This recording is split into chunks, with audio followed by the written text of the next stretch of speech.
नमस्कार. मी Rahul Kulkarni.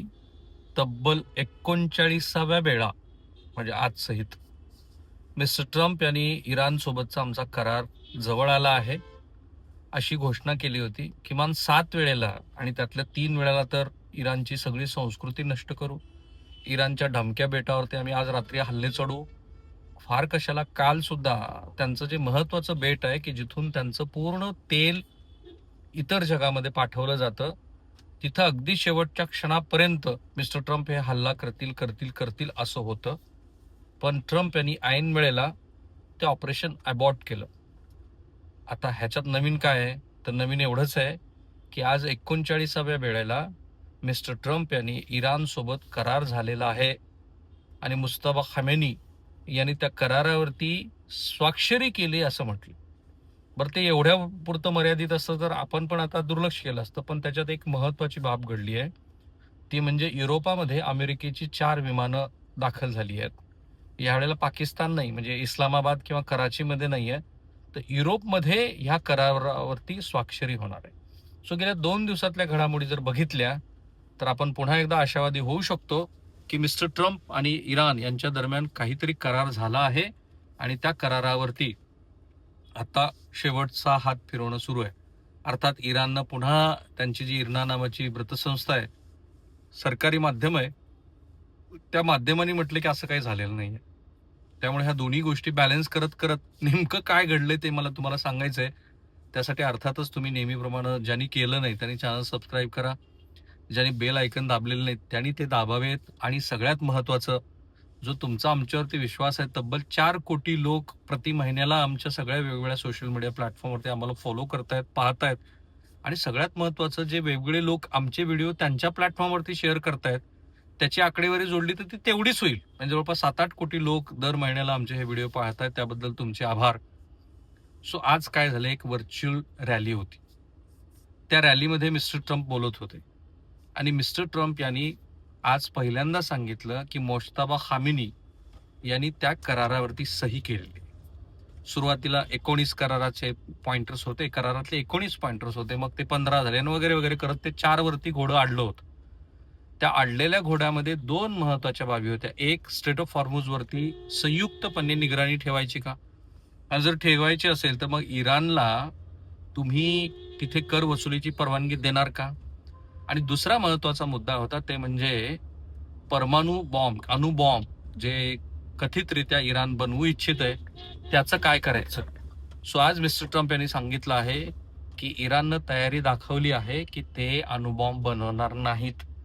Benjamin Netanyahu यांचं statement आहे, ज्यांना बीबी म्हणतात, ते असं म्हणाले की मी पंतप्रधान असेपर्यंत इराणला मी अणुबॉम्ब बनवू देणार नाही. तर ही संयुक्त भाषा आहे. खरं म्हणजे इराणवरती हल्ला करायचा नाही असं जेव्हा मिस्टर ट्रम्प यांनी जाहीर केलं होतं त्यावेळेला आपण चकित झालो वगैरे असं ते म्हणाले होते.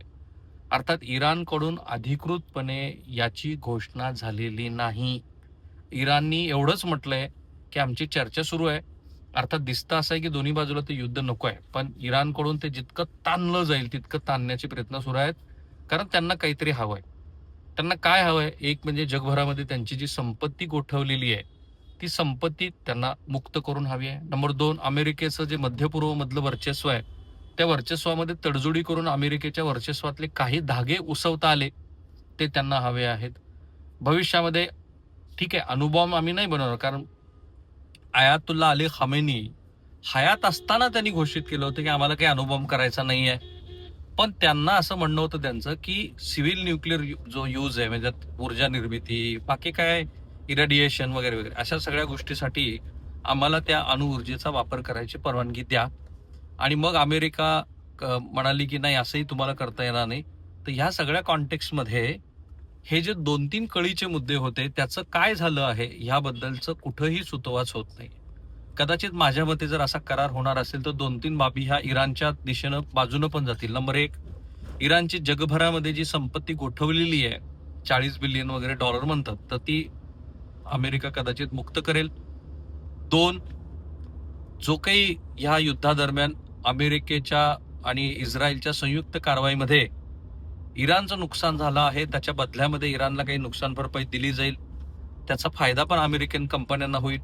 कारण ह्या सगळ्या बांधकाम वगैरे कंपन्या इराणमध्ये जातील आणि त्या बांधकाम करायला लागतील, किंवा जगभरामध्ये जे काही मटेरियल वगैरे सप्लाय केलं जाईल ते अमेरिकेचंच असेल.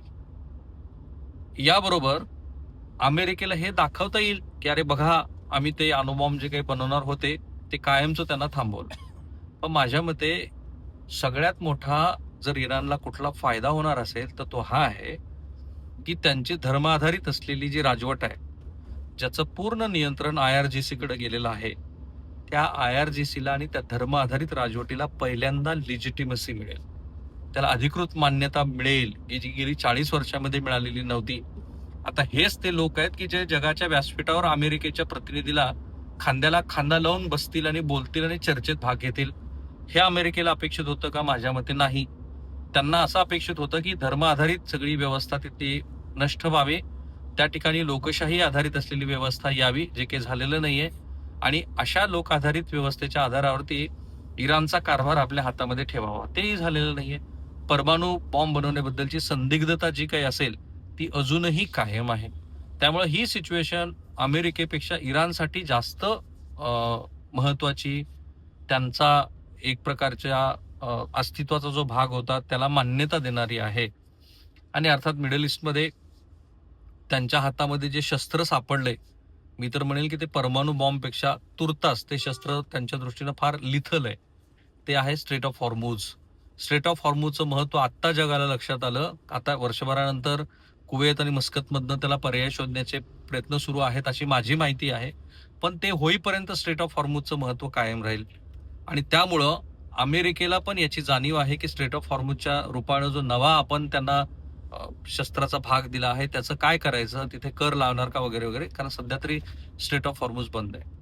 आता ही सगळी सकारात्मक घडामोड सुरू असताना भारतानं अमेरिकेच्या प्रतिनिधीला सलग दुसऱ्या दिवशी दिल्लीमध्ये परराष्ट्र मंत्रालयाच्या कार्यालयामध्ये बोलवून घेतलं. 45 मिनिट तिथं चर्चा झाली. मी कालच म्हटलं होतं की भारत सरकारच्या मुत्सद्देगिरीचं हे अपयश आहे आणि अमेरिका आणि भारत संबंधामध्ये अमेरिकेकडनं सतत होत असलेला हा विश्वासघात आहे की 3 भारतीय नागरिकांची सरळ सरळ तुम्ही हत्या केली आहे, त्याबद्दल तुम्ही चकार शब्द काढलेला नाही ना, माफी मागितली. ही कसली मैत्री आणि हे कसले परराष्ट्र संबंध? जर हे अमेरिकेच्या बाबतीत झालं असतं तर त्याने आकाश पाताळ एक केलं असतं. भारताबरोबरच्या आपल्या पूर्वंपार मैत्रीला कुठेतरी गाढून टाकून भारताच्या नेतृत्वाची निर्भत्सना केली असती, याची पूर्ण खात्री आहे. पण म्हणूनच बहुधा जे काही विरोधी पक्ष टीका करतायत आणि आपल्या एकूणच धोरणाबद्दल, माय डिअर फ्रेंड मोदी वगैरे, त्या धोरणाबद्दल पण ज्या पद्धतीने आता टीका होऊ लागली आहे, किंवा खरोखर जेन्युअनली भारत सरकारला वाटलं असावं की हे काही बरोबर नाहीये, त्यामुळे त्यांना बोलून घेतलं आणि तब्बल 45 मिनिट हे गृहस्थ अमेरिकेचे प्रतिनिधी हे परराष्ट्र मंत्रालयाच्या ऑफिसमध्ये बसून होते. अर्थात तिथं काय चर्चा झाली वगैरे हे आपल्याला कधीच बाहेर कळणार नाही. पण जे काही घडतं आहे ते भारत आणि अमेरिका ह्या संबंधातलं एक असं पर्व आहे की ज्याला काळं पर्व म्हणून त्याची नोंदणी केली जाईल. मिस्टर डोनाल्ड ट्रम्प यांच्या दुसऱ्या राष्ट्रपती पदाच्या कार्यकाळातला सर्वात मोठा 2 राष्ट्राच्या संबंधातला कठीण काळ. थांबूया आपण इथे. मला अनेक लोक म्हणतात की तुम्ही इराण आणि अमेरिकेच्या संदर्भामध्ये तुमचं आकलन चुकतं. माझं काय, जगातल्या सगळ्या लोकांचं आकलन चुकतंय. कारण मिस्टर ट्रम्प तिथं बसलेत, ही इज अ व्हिम्सिकल फेलो. त्यांना जसं वाटतं ते इन्स्टिंक्ट वरती स्वतःच्या निर्णय घेतात. ते मला नाही वाटत ते JD व्हॅन्स आणि ते सगळ्या मंडळींचे सल्ले घेत असतील. त्यामुळे पत्रकार म्हणून माझं एवढंच काम आहे, जे घडतं ते रिपोर्ट करणं आणि त्यातले मधले भाग सांगणं. काही लोक अर्थविषयक आकलनाबद्दल पण म्हणतात की तुम्ही कधी म्हणता की भारतीय अर्थव्यवस्था डामाडोल झाली आहे, कधी म्हणता चांगली. त्याचं कारण आहे की अर्थव्यवस्था ही अशी काही एकच एक खांबावरती उभी नसते.